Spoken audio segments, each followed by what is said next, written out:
दोस्तों, अफ्रीका महाद्वीप के एक देश सोमालिया के समुद्र तट के नजदीक कुछ लुटेरों ने एक समुद्री जहाज को हाईजैक कर लिया।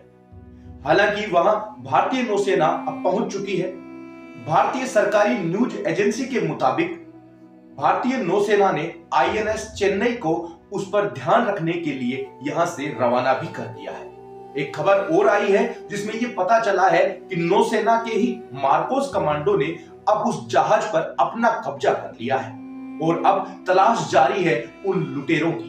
दोस्तों, इस जहाज पर 15 भारतीय क्रू मेंबर मौजूद थे। वे सभी अब पूरी तरह सुरक्षित हैं। इस जहाज का नाम लीला नोफोर्क बताया जा रहा है। दोस्तों, इससे पहले भी 14 नवंबर को एक माल्टा के जहाज को ऐसे ही कुछ लुटेरों ने हाईजैक कर लिया और 19 नवंबर को भी कुछ ऐसा ही हुआ कि भारत की तरफ आ रहे एक जहाज को अरब सागर और लाल सागर में मौजूद कुछ हूती विद्रोहियों ने इस जहाज को हाईजैक कर लिया।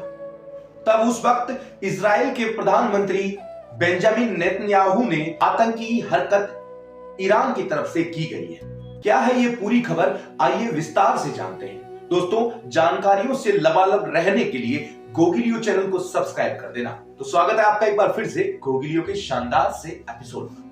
दोस्तों, अभी अभी जिस जहाज को हाईजैक किया गया है, जानकारी के मुताबिक ये लाइबेरिया के झंडे वाला एक जहाज है। हमारी भारतीय नौसेना ये बता रही है कि इसको किडनैप यानी हाईजैक करने से पहले इन्होंने ब्रिटेन के एक पोर्टल पर एक संदेश भेजा था। इसमें बताया गया कि 4 जनवरी की शाम को 5-6 हथियारबंद लुटेरे इस जहाज पर चढ़ गए। ये जहाज ब्राजील से बहरीन की ओर जा रहा था। अनुमान था कि ये 11 जनवरी तक बहरीन के पोर्ट पर पहुंच जाएगा, लेकिन इससे पहले ही इन लुटेरों ने इसे हाईजैक कर लिया। इस जहाज से आखिरी बार जो संपर्क हुआ वो 30 दिसंबर को हुआ। दोस्तों, इससे पहले 14 दिसंबर को माल्टा के एक जहाज को भी हाईजैक किया गया। यहां भी 5-6 लुटेरों ने मिलकर एक जहाज को हाईजैक किया। उस समय भारतीय नौसेना ने मदद के लिए अपने कुछ जहाज वहां भेजे, जहां रिसर्च में एक नाविक मिला जो कि गंभीर हालत में था। उस नाविक का उपचार उस जहाज पर नहीं हो सकता था, इसलिए आनन फानन में उसे ओमान भेजा गया। ये जो माल्टा वाला जहाज था, ये कोरिया से तुर्की की ओर जा रहा था और इस जहाज पर सोमालिया के ही कुछ लुटेरों ने हमला किया था।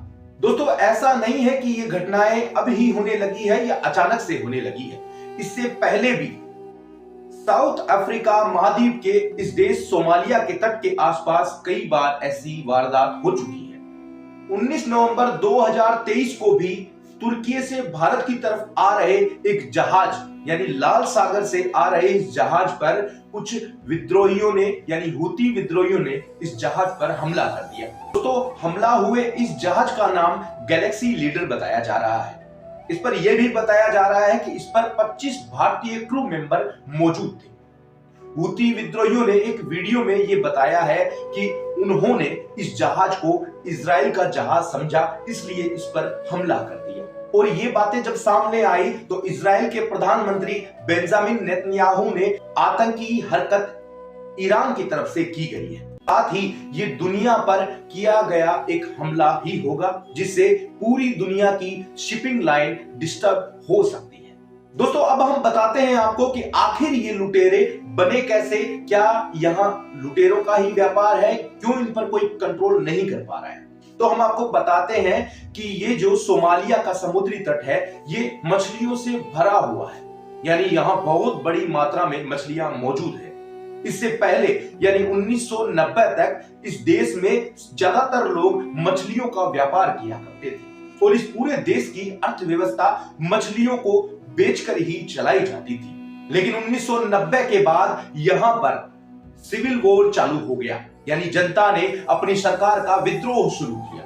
उस कारण से वहां ना तो अब कोई सरकार थी और ना ही कोई नौसेना थी, लेकिन वहां के लोग मछलियों का व्यापार कर ही रहे थे। इसका फायदा उठाया कुछ अंग्रेज देशों ने। उन्होंने अपने बड़े बड़े जहाज इस सोमालिया के तट के सामने लाकर खड़े कर दिए उसका रिजल्ट ये आया कि ये जो मछुआरे थे, यानी ये जो आम लोग जो मछलियों का व्यापार करते थे, बड़े बड़े जहाज सामने आने के कारण अब इनका व्यापार पूरी तरह ठप हो गया। इस मजबूरी में यहाँ के लोगों ने अब हथियार उठा लिए और ये लुटेरे बन गए। अब ये उस एरिया से गुजरने वाले बड़े बड़े जहाजों को टारगेट करने लगे, उन पर हमला कर हाईजैक करने लगे। हाईजैक करने के बाद में उस जहाज को वापस लौटाने के बदले ये एक बड़ी फिरौती मांगा करते, जिसके अंदर इन्हें अच्छा खासा मुनाफा होने लगा। 2005 आते आते ये मुनाफा इतना बड़ा हो गया कि इसके लिए अब यहाँ पर पायरेट स्टॉक एक्सचेंज भी खोल दिया गया, यानी इन लुटेरों का स्टॉक एक्सचेंज। पूरी दुनिया भर के लोग इन लुटेरों को लूट करने के लिए अब फंड करने लगे। इस फंड को देने के पीछे का मकसद उनका साफ था कि इस लूट से मिले मुनाफे में एक बड़ा हिस्सा इन्वेस्ट करने वाले को मिल रहा है। हालांकि स्थिति कब सुधरेगी इसका अंदाजा हमें नहीं है। आज के लिए इतना ही, फिर मिलेंगे एक नई जानकारी के साथ। लगातार देखते रहिए गोगी न्यूज़। जय हिंद।